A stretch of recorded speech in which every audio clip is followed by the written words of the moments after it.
যে কাজ করে তার তো ভুল হবে। গাফিলতি সব জায়গায় হয় এটা আমি মানি না। কিছু কিছু ক্ষেত্রে এখনকার যুগে মিডিয়ার দৌলতে সামান্য ছোটোখাটো প্রবলেমকেও গাফিলতি বলে প্রমাণ করা হয়। সংগঠন তো কাউকে এরকমভাবে নির্দিষ্টভাবে গাফিলতি প্রমাণ করার জন্য সংগঠন নয়।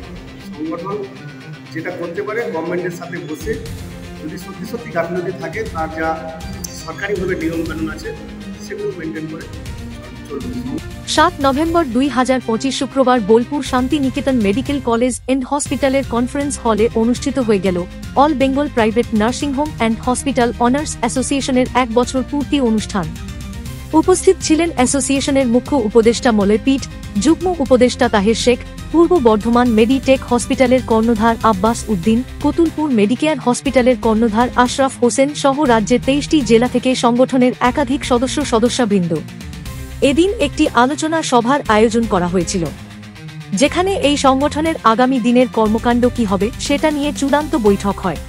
গত বছর 7 তারিখে 7ই নভেম্বর শান্তিনিকেতনে এই জায়গা থেকে আমরা আমাদের অ্যাসোসিয়েশনের পথ চলা শুরু করেছি।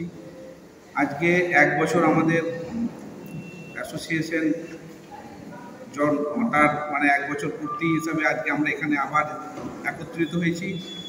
এই একটা বছর আমাদের পথ চলার মধ্য দিয়ে কোথাও আমাদের যে সমস্ত ভুল ভ্রান্তি আছে বা আমাদের যে সমস্ত ল্যাগগুলো আছে সেই ল্যাগগুলোকে যাতে আগামী দিনে সেগুলোকে পরিপূর্ণ করে সুস্থ স্বাস্থ্য পরিষেবা দেওয়ার লক্ষ্যে এবং সাধারণ মানুষকে আমরা পরিপূর্ণ স্বাস্থ্য সাথীর যে প্রকল্প আছে সরকারের, সেই প্রকল্পতে তাদেরকে ট্রিটমেন্ট দেওয়া, উন্নত মানের চিকিৎসা দেওয়ার লক্ষ্যে উন্নত মানের পরিকাঠামো গঠন করে আমরা ঐক্যবদ্ধভাবে স্বাস্থ্য পরিষেবা দেওয়ার জন্যই এখানে একত্রিত হয়েছি। আমাদের অ্যাসোসিয়েশন আমরা 23টা জেলা থেকে প্রত্যেকটা জেলার যারা আমরা কোর কমিটির এবং প্রতিনিধি আছে তারা এসেছেন। আর এখন একটা আলোচনা হচ্ছে এবং 1 বছরের আবার আমরা যে কর্মসূচি সেই কর্মসূচি নিয়ে আলোচনা হবে। নমস্কার, আমি সৈয়দ আশরাফ হোসেন, রাজ্য সম্পাদক all Bengal private nursing home hospital owners association.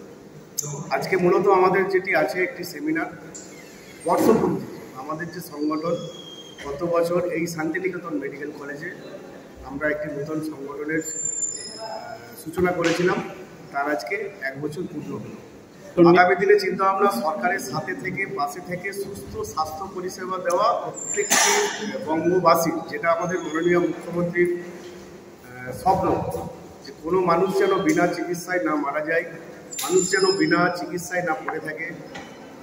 মুখ্যমন্ত্রীর শব্দকে সফল করাই আমাদের হচ্ছে সংগঠন। আপনি নিজে বললেন বিনা চিকিৎসার কথা, কখনো চিকিৎসার গাফিলতিতেও মারা যাচ্ছে, কি বলবেন? দেখুন, যে কাজ করে তার তো ভুল হবে। গাফিলতি সব জায়গায় হয় এটা আমি মানি না। কিছু কিছু ক্ষেত্রে এখনকার যুগে মিডিয়ার দৌলতে সামান্য ছোটোখাটো প্রবলেমকেও গাফিলতি বলে প্রমাণ করা হয়। কোথায় কি কারণে হচ্ছে সেটা আগে প্রপারলি জেনে তারপর গাফিলতির কথা বললেই। কোনো একটা গাফিলতি, কোনো একটা কেস আপনাদের কাছেই এলো, তখন কিভাবে ব্যাপারটা কিভাবে স্টেপ নেবেন? না, দেখুন, সংগঠন তো কাউকে এরকমভাবে নির্দিষ্টভাবে গাফিলতি প্রমাণ করার জন্য সংগঠন নয়। সংগঠন যেটা করতে পারে গভর্নমেন্টের সাথে বসে যদি সত্যি সত্যি গাফিলতি থাকে তার যা সরকারিভাবে নিয়মকানুন আছে সেগুলো মেনটেন করে চলবে। সংগঠন আলাদা কোনো ব্যক্তি নয়। সংগঠন হচ্ছে টোটাল আমাদের পশ্চিমবাংলার 2800 থেকে 3000 নার্সিংহোম আছে, তাদের একটা যৌথ মঞ্চ। কখনো কোনো সংগঠন কোনো মানুষের বিরুদ্ধেও যেতে পারবে না, সরকারের বিরুদ্ধে তো নয়। বীরভূম থেকে প্রসেনজিৎ দত্তের রিপোর্ট, FOB নিউজ।